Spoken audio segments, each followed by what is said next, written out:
হৃদয়ের জীবন কুরআন খোদা তাআলার কালাম কুরআন কুরআন। আলহামদুলিল্লাহ রাব্বিল আলামিন আসসালাতু ওয়াসসালামু আলা সাইয়্যিদিল আমবিয়া ওয়াল মুরসালিন আম্মা বা'দ ফাআউযু বিল্লাহি মিনাশ শাইতানির রাজীম বিসমিল্লাহির রহমানির রহিম আসসালাতু ওয়াসসালামু আলাইকা ইয়া রাসূলুল্লাহ ওয়া আলা আলিকা ওয়া সাহাবিকা ইয়া হাবিবাল্লাহ আসসালাতু ওয়াসসালামু আলাইকা ইয়া নবিয়াল্লাহ ওয়া আলা আলিকা ওয়া আসহাবিকা ইয়া নূরাল্লাহ। প্রিয় ইসলামী ভাইরা ও মাদানী দর্শকবৃন্দ, মাদানী চ্যানেলের ধারাবাহিক অনুষ্ঠান আমার রবের বাণীতে আপনাদের আরেকবার সুস্বাগতম। দুরুদে পাকের অগণিত ফজিলত ও বারাকাত রয়েছে। আল্লাহ তাআলার প্রিয় নবী মাহবুবে আরবি সাল্লাল্লাহু আলাইহি ওয়া আলিহি ওয়াসাল্লাম ইরশাদ করেন, যে ব্যক্তি আমার প্রতি জুমার দিন ৮০ বার দুরূদ শরীফ পাঠ করে আল্লাহ তাআলা ওই ব্যক্তির ৮০ বছরের গুনাহকে ক্ষমা করে দেবেন। রাসূল সাল্লাল্লাহু আলাইহি ওয়াসাল্লাম আরও ইরশাদ করেন, জুমার দিন আমার প্রতি দুরূদ শরীফ পাঠ করে ওই দুরূদ শরীফ আমি নিজ কানে শুনে থাকি। ইসলামী ভাইরা, মাদানী দর্শকবৃন্দ, আমরা যেন অধিক থেকে অধিক পরিমাণ দুরূদ শরীফ পাঠ করতে পারি। আল্লাহ তাআলা আমাদের সেই তৌফিক দান করুন। সাল্লু আলাল হাবিব সাল্লাল্লাহু তাআলা আলা মুহাম্মদ সাল্লাল্লাহু আলাইহি ওয়াসাল্লাম সালাতাও ওয়া সালামান আলাইকা ইয়া সাইয়্যিদি ইয়া রাসূলুল্লাহ সাল্লাল্লাহু আলাইহি ওয়াসাল্লাম। মাদানী দর্শকবৃন্দ, আমাদের এই অনুষ্ঠান আমার রবের বাণী, এই অনুষ্ঠান দেখার শুরুতে আসুন আমরা ভালো ভালো নিয়ত করে নিই। কেননা আমাদের প্রিয় নবী রসুল আরবি সাল্লাল্লাহু আলাইহি ওয়াসাল্লাম ইরশাদ করেন, নিয়্যাতুল মুমিনি খায়রুম মিন আমালি, মুমিনের নিয়ত তার আমলের চেয়ে উত্তম। আল্লাহ তাআলার সন্তুষ্টির জন্য, সওয়াব হাসিলের জন্য, ইলমে দ্বীন অর্জনের জন্য ইনশাআল্লাহ তাআলা আমরা এই অনুষ্ঠান শেষ পর্যন্ত দেখব। মাদানী দর্শকবৃন্দ, আমরা এই অনুষ্ঠানে কুরআনুল কারীমের কিছু আয়াতে কারিমা আমরা তেলাওয়াত শ্রবণ করি, তার অনুবাদ, কিছু প্রাসঙ্গিক আলোচনা নিয়ে কথা বলি আপনাদের সাথে। এই অনুষ্ঠানে যে শুধুমাত্র আমরাই বলে থাকি তা কিন্তু না, বরং আপনাদের ভিডিও কল, অডিও কল আমরা সম্পৃক্ত করে থাকি। এরই পাশাপাশি কোরআন সম্পর্কিত কিছু প্রশ্ন আমরা করে থাকি। আপনারা যারা সঠিক উত্তর প্রদান করতে পারেন তাদের নামও আলহামদুলিল্লাহ মাদানী চ্যানেলে প্রকাশ করা হয়, তাদের নাম, এবং নতুনভাবে প্রশ্ন করা হয় উত্তর জানানোর জন্য। আমাদের এই অনুষ্ঠানের মূল উদ্দেশ্যই হচ্ছে এটা, যে আমরা নিজেরা কোরআন সম্পর্কে অবহিত হব। কোরআনকে যেন আমরা শুধুমাত্র এটাকে আমার পিতামাতার ইসালে সওয়াবের জন্য পাঠ করা হবে তার জন্য রেখে না দেই, বরং কোরআনকে তেলাওয়াত করি, কোরআনকে বোঝার চেষ্টা করি, কোরআনের নির্দেশনাগুলোকে আমার জীবনে, পারিবারিক জীবনে, সামাজিক জীবনে, রাষ্ট্রীয় জীবনে এটাকে অ্যাপ্লাই করার, সুপ্রতিষ্ঠিত করার চেষ্টা করি। আল্লাহ সুবহানাহু ওয়া তাআলা আমাদের সবাইকে যে কোরআন দিয়েছেন মানুষের হেদায়েতের জন্য, আল্লাহ তাআলা যেন সেই হেদায়েতের এই কোরআনকে আমাদের জীবনে ধারণ করার সৌভাগ্য দান করেন। প্রিয় ইসলামী ভাইরা ও মাদানী দর্শকবৃন্দ, আমাদের সেগমেন্টের দিকে আমরা অগ্রসর হব। জি, আমাদের সেগমেন্ট হৃদয়ের জীবন কুরআন খোদা তাআলার কালাম কুরআন। মাশাআল্লাহ, মারহাবা। প্রিয় ইসলামী ভাইরা, তেলাওয়াতে কোরআনে পাক আমরা এই সেগমেন্টে দেখব আলহামদুলিল্লাহ কোরআনুল কারীমের তেলাওয়াত, যা সূরা নিসার ৬৪ নম্বর আয়াত।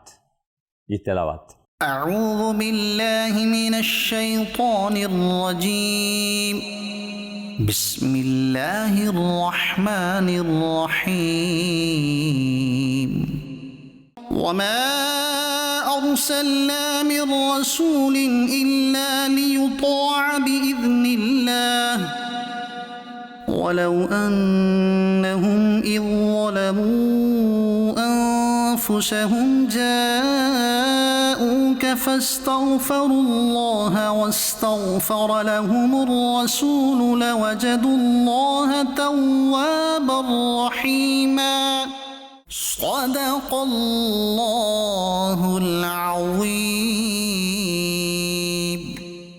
মাশাআল্লাহ, মারহাবা। আমরা তেলাওয়াত শুনলাম সূরা নিসার ৬৪ নম্বর আয়াতে কারিমা।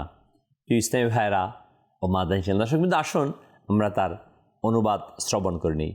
আর আমি যে কোনো রসুল প্রেরণ করেছি তা কেবল এই জন্য যে আল্লাহর অনুমতিক্রমে তাদের আনুগত্য করা হয়। আর যদি কখনো তারা নিজেদের আত্মার প্রতি জুলুম করে, তখন হে মাহবুব তারা আপনার দরবারে হাজির হয় এবং অতঃপর আল্লাহর নিকট ক্ষমা প্রার্থনা করে আর রসুল তাদের পক্ষে সুপারিশ করেন, তবে অবশ্যই আল্লাহকে অত্যন্ত তওবা কবুলকারী দয়ালু পাবে।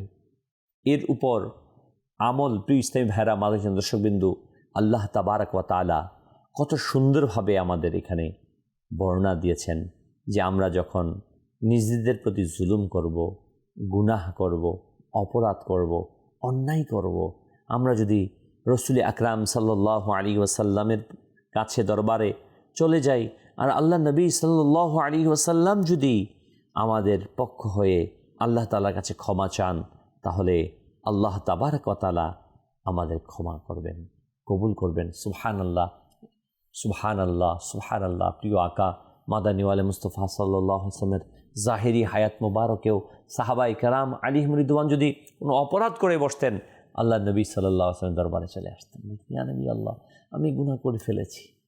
অতঃপর আল্লাহ তাআলার পক্ষ থেকে সুসংবাদ তাদেরকে শুনিয়ে দিতেন। আর হুজুর সাল্লাল্লাহু আলাইহি ওয়াসাল্লাম জাহেরি ওফাতের পর কয়েকদিন পর এক গ্রাম্য লোক আসলো নবী সাল্লাল্লাহু আলাইহি ওয়াসাল্লামের রওজায়ে আনোয়ারের পাশে। তিনি বসে পড়লেন, রওজার যে মাটি মোবারক সেটা নিজের মাথার উপর ঢালতে লাগলেন, তওবা করতে লাগলেন, গুনাহের কথা বলতে লাগলেন। ইয়া নবী আল্লাহ, আমি গুনাহ করেছি, আমি নিজের প্রতি জুলুম করেছি। এবং তিনি কোরআন কারীমে আয়াতের কারিমার অংশ তেলাওয়াত করতে লাগলেন, ওয়ালাউ আন্নাহুম ইযযালামু আনফুসাহুম জাউকা ফাস্তাগফিরুল্লাহ ওয়াস্তাগফার লাহুমুর রাসূল লাওয়াজাদুল্লাহ তাওয়াবার রাহিমা। এই আয়াত তেলাওয়াত করছিলেন, কান্নাকাটি করছিলেন, তো রওজায়ে আনোয়ার থেকে আওয়াজ আসলো নবী সাল্লাল্লাহু আলাইহি ওয়াসাল্লামের পক্ষ থেকে, আল্লাহ তাআলা তোমার তওবাকে কবুল করে নিয়েছেন। সুবহানাল্লাহ, সুবহানাল্লাহ। প্রিয় ইসলামী ভাইরা ও মাদানী দর্শকবৃন্দ, আল্লাহ তাবারক ওয়া তাআলার কোরআন আমাদেরকে শিখাচ্ছেন, আল্লাহ তাআলা নির্দেশ দিচ্ছেন, যখন তোমরা তোমাদের নিজেদের প্রতি জুলুম করবে, গুনাহ করবে, অপরাধ করবে, তখন তোমরা আমার প্রিয় নবী সাল্লাল্লাহু আলাইহি ওয়াসাল্লামের কাছে চলে আসো। আমার নবী যদি তোমাদের পক্ষ হয়ে সুপারিশ করে দেন, আমি আল্লাহ তাআলা ক্ষমা করব। হায় সুবহানাল্লাহ, সুবহানাল্লাহ। প্রিয় আকা সাল্লাল্লাহু আলাইহি ওয়াসাল্লামের রওজায়ে আনোয়ারে হাজির হওয়া, আদবের সাথে হাজির হওয়া, সেখানে গিয়ে নবী সাল্লাল্লাহু আলাইহি ওয়াসাল্লামকে সুপারিশকারী বানিয়ে তওবা করা, এটা কোরআন শিখিয়েছেন আমাদেরকে। আল্লাহ তাআলার কালাম, আল্লাহর বাণী আমাদেরকে মদিনা পাকে হাজিরি হওয়ার, নবীর দরবারে হাজিরি হওয়ার, নবীর কাছে যাওয়ার নির্দেশনা। কারণ কোরআন তো সর্বকালের জন্য না, শুধু হুজুর সাল্লাল্লাহু আলাইহি ওয়াসাল্লামের জাহিরি হায়াতের জন্য না, সর্বজামানার জন্য। নবী সাল্লাল্লাহু আলাইহি ওয়াসাল্লামের জাহির ওফাতের পর সাহাবায়ে কেরাম আলাইহিম রিদওয়ান রওজা পাকে আসতেন, তওবা করতেন। প্রিয় ইসলামী ভাইরা ও মাদানী দর্শকবৃন্দ, আমাদের উচিত যেন আমরা প্রিয় আকা মাদানী ওয়ালে মুস্তাফা সাল্লাল্লাহু আলাইহি ওয়াসাল্লামের রওজা আনোয়ার মদিনা শরীফ, সুবহানাল্লাহ, মদিনা শরীফের হাজির হই। সুবহানাল্লাহ। প্রিয় ইসলামী ভাইরা, আমার আমির আহলে সুন্নাত দামাত বারকাতুহুল আলিয়া ইরশাদ করেন, মদিনা এজন্য আমার কাছে প্রিয় যে মদিনা শরীফে আমার দিলওয়ার হৃদয়ের প্রশান্তি প্রিয় আকা সাল্লাল্লাহু আলাইহি ওয়াসাল্লাম রয়েছে। হে মদিনার মুসাফিরা, যাও যাও, ফি আমানিল্লাহ, আমারটাও ইনশাল্লাহ লেগে যাবে, আমিও চলে আসবো মদিনা পাকে। প্রিয় ইসলামী ভাইরা ও মাদানী দর্শকবৃন্দ, প্রতিটি আশিকে রসুলের, প্রতিটি মুসলমানের, প্রতিটি হৃদয়ের আকাঙ্ক্ষা এটাই যে আমি যেন মদিনা পাকে হাজির হতে পারি, মদিনায় যেতে পারি, নবী পাক সাল্লাল্লাহু আলাইহি ওয়াসাল্লাম এর রওজায় হাজির দিতে পারি। আরে আমি আল্লাহর নবী সরকারে দো আলম নূরে মুজাসসাম সাল্লাল্লাহু আলাইহি ওয়াসাল্লামের দরবারে হাজির হব না তো কোথায় যাব? আরে আল্লাহ তাআলাই তো আমাদেরকে শিখিয়ে দিয়েছেন নবী সাল্লাল্লাহু আলাইহি ওয়াসাল্লামের দরবারে যাওয়ার জন্য। আর আমার আকা আলা হযরত আজিমুল বারাকাত ইমামে ইশকে মুহাব্বত আশা ইমাম আহমদ রদা আলাইহি রহমতুর রহমান, সুবহানাল্লাহ, সুবহানাল্লাহ, কত সুন্দরভাবে লিখছেন, হাজিও आओ शहनशाह का रौजा देखो, काबा तो देख चुके, काबे का काबा देखो। ये हाजिरा, আসো আসো আমরা শাহনশাহ রওজা দেখি। এতক্ষণ তো কাবা দেখেছো, কাবা শরীফে এসেছো, কাবাতুল্লাহ জিয়ারত করেছো, হ্যাঁ, কাবাতে ওমরা করেছো, হজ আদায় করেছো, আরাফার ময়দানে গিয়েছো, কান্নাকাটি করেছো, তওবা করেছো, মুজদালিফাতে গিয়েছো, নুরানি মঞ্জার দেখেছো, মিনাতে অবস্থান করেছো, জামাররাতে গিয়ে পাথর মেরেছো, সাফা মারওয়া সাই করেছো, কাবা শরীফকে দেখেছো। আসো আসো, এবার কাবার যিনি কাবা আছেন সেই মদিনা পাকে আমরা যাই, নবী সাল্লাল্লাহু আলাইহি সাল্লামকে জিয়ারত করি। হ্যাঁ, এই কাবা শরীফ হতো না। হাদিসে কুদসির মধ্যে আল্লাহ তাআলা ইরশাদ ফরমান, আয় মাহবুব, আমি যদি আপনাকে সৃষ্টি না করতাম তাহলে আমি আমার প্রভুত্বকে প্রকাশ করতাম না। আল্লাহ তাআলা যদি তার প্রভুত্বকে প্রকাশ করতেন না, কুল কায়নাতকে যদি সৃষ্টি করতেন না, কাবা শরীফ কোত্থেকে সৃষ্টি হতো? আল্লাহ নবী সাল্লাল্লাহু আলাইহি ওয়াসাল্লামের সাদকায় আল্লাহ তাআলা কাবা শরীফকে তৈরি করেছেন। আর প্রিয় ইসলাম ভাইরা, শুনুন, হৃদয়ের কান দিয়ে শুনুন, মদিনা সুবহানাল্লাহ, মদিনা মদিনা সুবহানাল্লাহ। এটা এই জন্যই এমন মদিনা শরীফের জায়গা আছে যেটাকে বিয়াজিল জান্নাহ বলা হয়েছে, জান্নাতের অংশ। পৃথিবীতে আর কোথাও এই ঘোষণা আসেনি, কিন্তু একটি জায়গা যেটাকে জান্নাতের অংশ বলা হচ্ছে, রিয়াজুল জান্নাহ। নবী সাল্লাল্লাহু আলাইহি ওয়াসাল্লামের মিম্বার থেকে হুজুর সাল্লাল্লাহু আলাইহি ওয়াসাল্লামের ঘর মুবারক বর্তমান রওজায়ে আনোয়ার পর্যন্ত, এটা হচ্ছে রিয়াজুল জান্নাহ, জান্নাতের টুকরা, জান্নাতের অংশ। নবী সাল্লাল্লাহু আলাইহি ওয়াসাল্লাম ইরশাদ করেছে, আপনাকে বিশ্বাস করতেই হবে, আমাকে বিশ্বাস করতেই হবে। কেননা যে নবী সাল্লাল্লাহু আলাইহি ওয়াসাল্লাম বলেছেন লা ইলাহা ইল্লাল্লাহ, আমি মেনে নিয়েছি লা ইলাহা ইল্লাল্লাহ, মুহাম্মাদুর রাসূলুল্লাহ, মেনে নিয়েছি মুহাম্মাদুর রাসূলুল্লাহ। ওই নবী সাল্লাল্লাহু আলাইহি ওয়াসাল্লাম যখন বলছেন মিন রিয়াজিল জান্নাহ, আমাকে মানতে হবে, জান্নাতের অংশ। প্রিয় ইসলামী ভাইরা ও মাদানী দর্শকবৃন্দ, এই মদিনা পাকের বেশুমার ফজিলত ও বারাকাত রয়েছে। আমার প্রিয় মক্কি মাদানী আকা সাল্লাল্লাহু আলাইহি ওয়াসাল্লাম ইরশাদ ফরমান, যে ব্যক্তি আমার রওজার জিয়ারত করলো তার জন্য আমার সুপারিশ অত্যাবশ্যক হয়ে যায়। সুবহানাল্লাহ।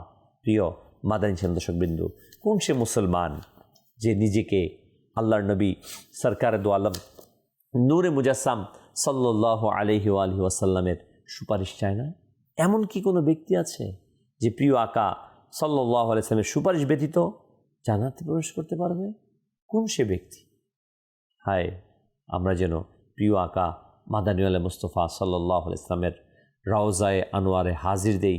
এবং মনে রাখবেন মাদানী দর্শকবৃন্দ, সেই হাজিরিটা হতে হবে অত্যন্ত আদবওয়ালা, অত্যন্ত শিষ্টাচারওয়ালা। হ্যাঁ, এটা কোরআনের নির্দেশ। প্রিয় ইসলামী ভাইরা মাদানী দর্শকবৃন্দ, আরজ করছিলাম যে আল্লাহ তাবারক ওয়া তাআলা শিখিয়েছেন কোরআনে পাকে আল্লাহ তাআলার নবীর দরবারে, নবী সাল্লাল্লাহু আলাইহি ওয়াসাল্লামের কাছে কীভাবে যেতে হবে। হ্যাঁ, আপনি আশ্চর্য হচ্ছেন। হ্যাঁ, এটাই বাস্তব, এটাই সঠিক। কোরআনের সূরা হুজরাতের 2 নম্বর আয়াত, আল্লাহর নবী সাল্লাল্লাহু আলাইহি ওয়াসাল্লামের সাথে কিভাবে কথা বলতে হবে, আওয়াজের ধরনটা কেমন হবে, অবস্থানটা কেমন হবে। কারণ তিনি সাধারণ কোনো মানুষ নন, এক অনন্যতম ব্যক্তিত্ব, অসাধারণ, যার কোনো মিসাল নেই, বেমিসাল, তার কোনো উদাহরণ নেই, উদাহরণবিহীন সত্তা হচ্ছে আমার প্রিয় আকা সাল্লাল্লাহু আলাইহি ওয়াসাল্লাম। তার দরবারের আদব, তার দরবারের শিষ্টাচার, এটার প্রশিক্ষণ দিচ্ছেন আল্লাহ তাআলার কালাম। আমার রবের বাণীতে বলে দিচ্ছেন কি করতে হবে। সূরা হুজুরাতের 2 নম্বর আয়াতে আল্লাহ ইরশাদ ফরমান, হে ঈমানদারগণ, নিজেদের আওয়াজকে অদৃশ্য সংবাদদাতা নবীর আওয়াজ থেকে উঁচু করো না এবং তার সামনে চিৎকার করে কথা বলো না।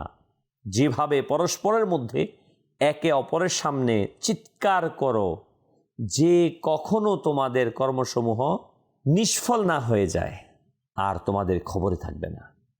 প্রিয় ইসলামী ভাইয়েরা ও মাদ্রাসার দর্শকবৃন্দ, আল্লাহ তাআলা কত সুন্দরভাবে বলছেন, নবী সাল্লাল্লাহু আলাইহি ওয়াসাল্লামের কাছে গিয়ে আওয়াজ করে কথা বলা যাবে, নিচু।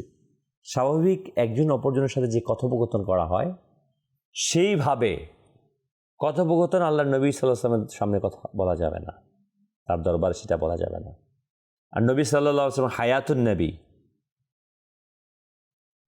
নবী সাল্লাল্লাহু আলাইহি ওয়াসাল্লামের দরবারের ইজ্জত সম্মান আজও মসজিদে নববী পুরনো যেটা নির্মাণ করা হয়েছে, সেখানেও যখন নির্মাণ করেছিলেন, তার ইতিহাসের মধ্যে আসছে ওই মসজিদে নববী শরীফে নির্মাণের সময় কোনো কিছুকে তারা এখানে কোনো আওয়াজ করতেন না, দূরে থেকে এনে তৈরি করে এখানে বসিয়ে দিতেন নিঃশব্দে, অত্যন্ত আদবের সাথে।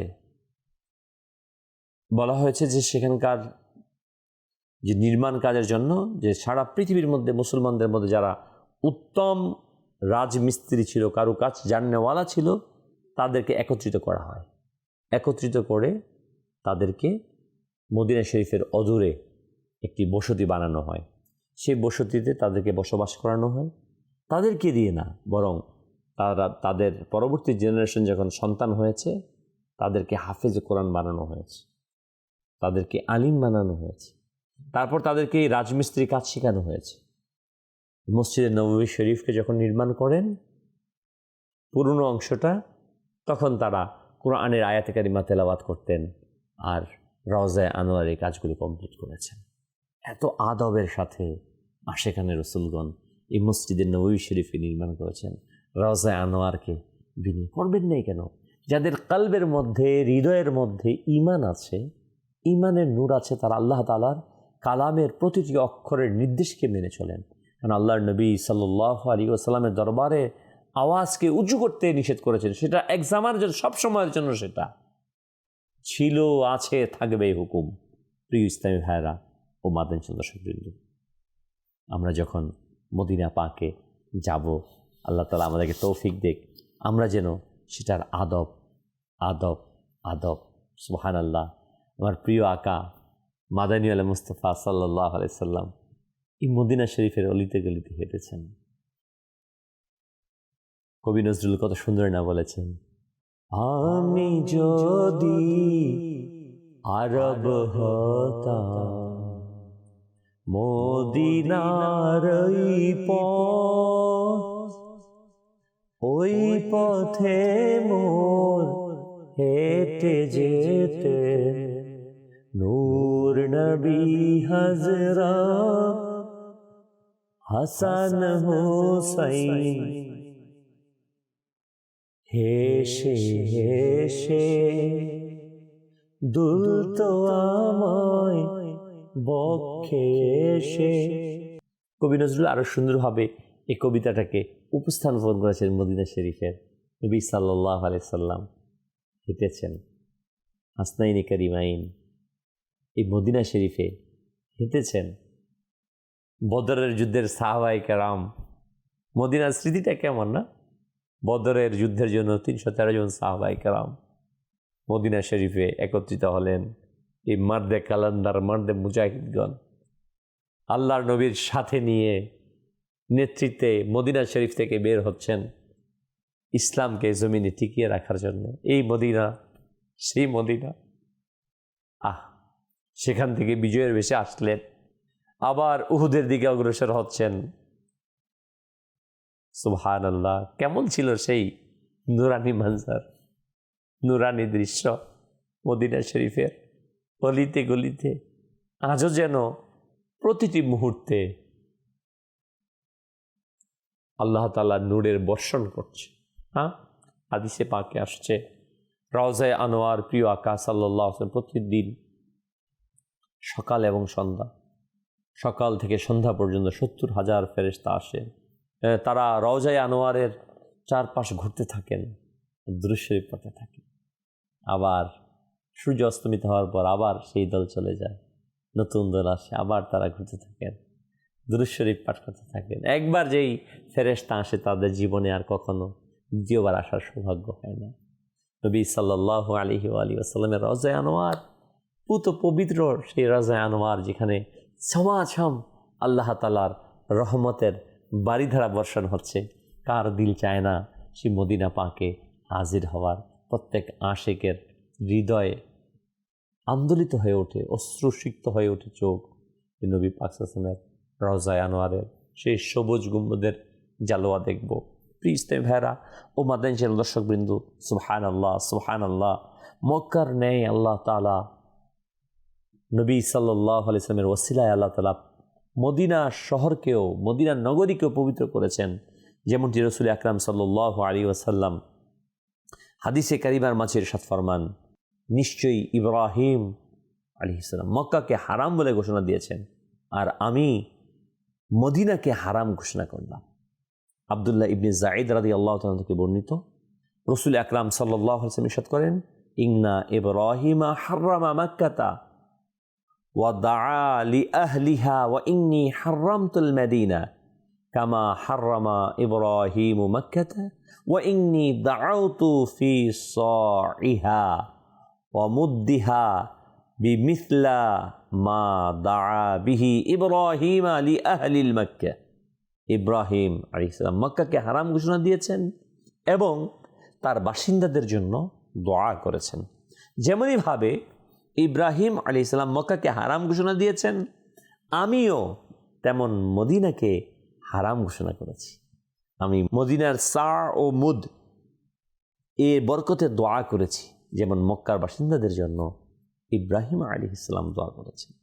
মদিনায় যাবতীয় অকল্যাণকর বস্তুকে দূর করে দেয়া হয়। হ্যাঁ, সুবহানাল্লাহ। হযরতে জাবের ইবনে আব্দুল্লাহ রাদিয়াল্লাহু তাআলা থেকে বর্ণিত, রাসূল আকরাম নূরে মুজাসসাম সাল্লাল্লাহু আলাইহি ওয়াসাল্লাম ইরশাদ করেন, মদিনা হলো ভাট্টির মতো, এটি তার যাবতীয় অকল্যাণকে দূর করে দেয় এবং তার কল্যাণকে পরিষ্কার পরিচ্ছন্ন করে দেয়। ভাট্টি মিন হাপর, কামার যেভাবে বাতাস দিয়ে ভাট্টি আগুনের তৈরি করে, স্বর্ণকার যে আগুনের পাত্র স্বর্ণ ঢেলে সমস্ত জিনিসকে স্বর্ণ এবং তার সাথে যে থাকে উৎসৃষ্ট অতিরিক্ত যে জিনিসগুলো থাকে সেটাকে ভিন্ন করে ফেলে। লোহা যখন জম ধরে সেটা আগুনের মধ্যে দিয়ে ভাট্টিতে দিয়ে সেটা আগুনে উত্তপ্ত করে লাল করে সেখানে আঘাত করে ঝংকারগুলোকে দূর করতে পারে। ঠিক অনুরূপভাবে ইসলামী ভাইরা ও মাদানী চ্যানেলের দর্শকবৃন্দ, এই অবস্থায় যখন মদিনা শরীফে কেউ যায়, রাসূল সাল্লাল্লাহু আলাইহি ওয়াসাল্লাম ফরমান, মদিনা হলো সেই হাপরের মতো যা যাবতীয় অকল্যাণকে দূর করে দেয় আর পরিষ্কার পরিচ্ছন্ন করে দেয়। সুবহানাল্লাহ। মদিনা শরীফ এটার রহমত আর বরকত ধারা পূর্ণ রয়েছে। আমাদেরকে আল্লাহ তাআলা মদিনার বরকত হাসিল করার তৌফিক দান করুক। আমাদের পরবর্তী সেগমেন্ট, হৃদয়ের জীবন কুরআন, খোদা তাআলার কালাম কুরআন। মাশাআল্লাহ ভিডিও কল, জি চালিয়ে দিন। আমার নাম মোহাম্মদ ইসহাক হোসেন আত্তারি। আমার মাদানী চ্যানেলের অনুষ্ঠান আমার রবের বাণী ও অনুষ্ঠানটি দেখতে খুবই ভালো লাগে। আমি আমার পরিবারকে সাথে নিয়ে এই অনুষ্ঠানটি দেখি। আপনারা আমার জন্য দোয়া করবেন। মাশাআল্লাহ, আপনাদেরকে অত্যন্ত হৃদয়ের গভীর থেকে আন্তরিক মুবারকবাদ আমাদেরকে উৎসাহিত করার জন্য, কল করার জন্য। আল্লাহ তাআলা আপনাকে আমাকে বরকতময় জীবন দান করুক। প্লিজ নেভারা ও মাদানী চ্যানেলের দর্শকবৃন্দ, মদিনা শরীফের ফজিলত সম্পর্কে রাসূল আকরাম নূরে মুজাসসাম সাল্লাল্লাহু আলাইহি ওয়াসাল্লাম ইরশাদ করেন, হযরতে আবু হুরায়রা রাদিয়াল্লাহু তাআলা থেকে বর্ণিত, নিশ্চয়ই ঈমান মদিনার দিকে ফিরে আসবে যেমনইভাবে সাপ তার গর্তে ফিরে আসে। এই মদিনা ঈমান শূন্য হবে না। মদিনায় মুহাব্বতকারীরা, আশিকানরা আসতে থাকবেন। মনে রাখবেন, আদবওয়ালা, আদবের সাথে মুহাব্বতের সাথে এই মদিনাতে অবস্থান করা এবং ঈমানদার এখানে এসে অবস্থান করবে শেষ জামানাতে। রাসূল আকরাম নূরে মুজাসসাম সাল্লাল্লাহু আলাইহি ওয়াসাল্লাম মদিনা পাকের বরকতের জন্য দোয়া করেছেন। আনাস ইবনে মালিক রাদিয়াল্লাহু তাআলা থেকে বর্ণিত, রাসূল করিম সাল্লাল্লাহু আলাইহি ওয়াসাল্লাম ইরশাদ করেন, হে আল্লাহ, আপনি মক্কায় যে বরকত দিয়েছেন মদিনায় তার দ্বিগুণ বরকত দান করুন। সুবহানাল্লাহ। হযরতে আবু হুরায়রা রাদিয়াল্লাহু তাআলা থেকে বর্ণিত, রাসূল আকরাম নূরে মুজাসসাম সাল্লাল্লাহু আলাইহি ওয়াসাল্লাম ইরশাদ করেন, হে আল্লাহ, তুমি আমাদের ফলাদিতে বরকত দাও, আমাদের এই মদিনায় বরকত দাও, আমাদের সাআতে বরকত দাও এবং আমাদের মুদ এ বরকত দান করো। প্রিয় ইসলামী ভাইরা, আব্দুল্লাহ ইবনে জায়েদ রাদিয়াল্লাহু আনহু থেকে বর্ণিত, রাসূল আকরাম নূরে মুজাসসাম সাল্লাল্লাহু আলাইহি ওয়াসাল্লাম ইরশাদ ফরমান, ইব্রাহিম মক্কাকে হারাম ঘোষণা দিয়েছেন, তার বাসিন্দাদের জন্য দোয়া করেছেন। মক্কাকে ইব্রাহিম আলাইহিস সালাম যেমন হারাম ঘোষণা দিয়েছেন, আমিও তেমন মদিনা শরীফকে হারাম ঘোষণা করছি। আমি মদিনাতে সাআদ মুদাত বরকতের দোয়া করছি, যেমন মক্কা বাসিন্দাদের জন্য ইব্রাহিম আলাইহিস সালাম দোয়া করেছেন। প্রিয় ইসলামী ভাইরা, মক্কা ইব্রাহিম আলাইহিস সালামের সদকায় আমরা বরকত পেয়েছি, আর মদিনায় পেয়েছি রসুল আকরাম নূরে মুজাসসাম সাল্লাল্লাহু আলাইহি ওয়াসাল্লাম এর ওসিলায়। একটি মজার ব্যাপার হচ্ছে যে দেখেন, যে ব্যক্তি মদিনা পাকে 1 রাকাত নামাজ পড়বে, কোনো বর্ণনা অনুযায়ী 10,000 নেকি, 25,000 নেকি, 50,000 নেকি আল্লাহ রাব্বুল আলামিন তাকে 1 রাকাতে বিনিময়ে দান করবেন। আর মক্কাতুল মুকাররমাতে যে 1 রাকাত নামাজ পড়বেন তাকে আল্লাহ তাআলা 1 লক্ষ নেকি দান করবেন। কিন্তু বিষয় হচ্ছে এটা যে মক্কাতুল মুকাররমাতে যদি কেউ 1 রাকাত নামাজ পড়লো 1 লক্ষ নেকির সওয়াব পাবে, আবার গুনাহ যদি কেউ করে ফেলে 1 লক্ষ গুনাহর সমান। কিন্তু মদিনাতে আল্লাহ তাআলা তার নবী রাহমাতাল লিল আলামিন সাল্লাল্লাহু আলাইহি ওয়াসাল্লামের সাদকায় এমনটি করা হয়েছে যে 50,000 নেকি পাবে, কিন্তু গুনাহ করলে একটি গুনাহই হবে।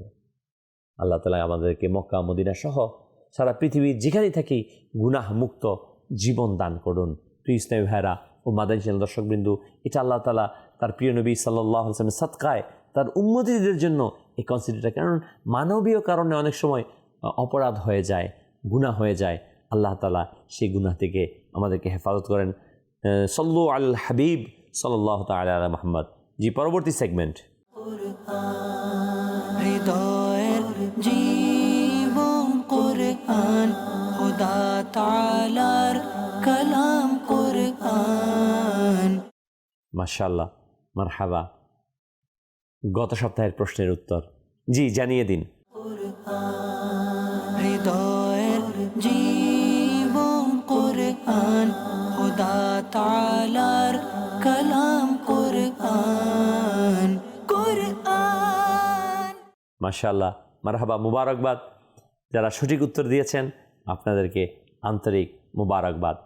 এই সপ্তাহের এবারের সেগমেন্ট। হৃদয়ের জীবন কুরআন, খোদা তাআলার কালাম কুরআন। জি, আজকের প্রশ্ন। হৃদয়ের জীবন কুরআন, খোদা তাআলার কালাম কুরআন। কুরআন মাশাআল্লাহ, মারহাবা। আমরা জানতে পারলাম আজকের প্রশ্ন।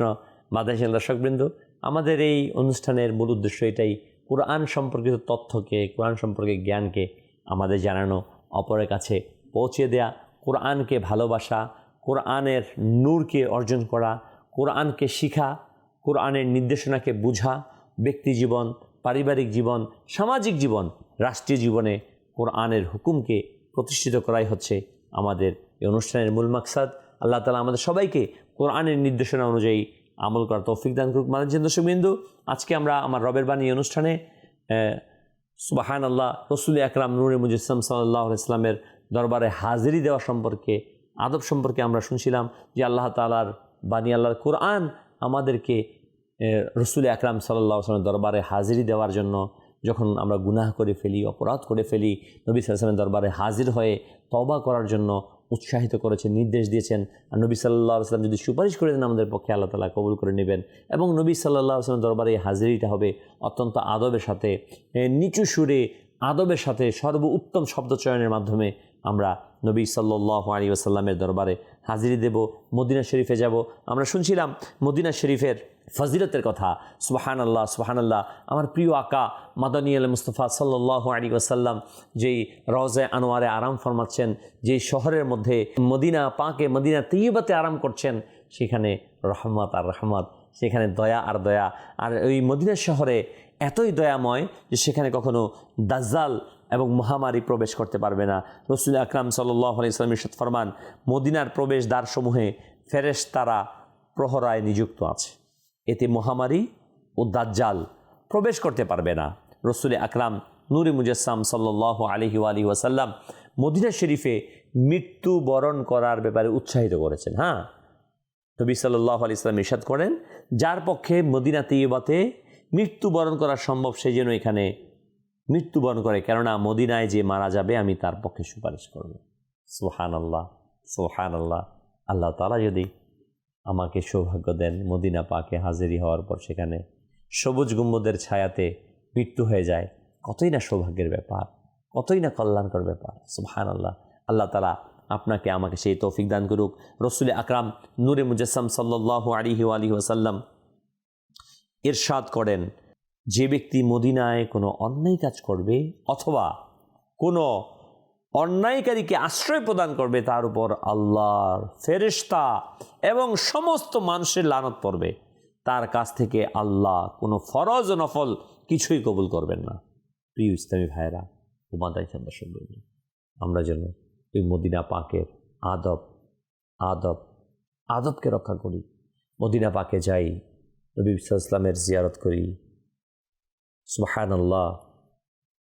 আমরা যেন সেখানে গিয়ে নবীর শাফাআতকে চেয়ে নেই।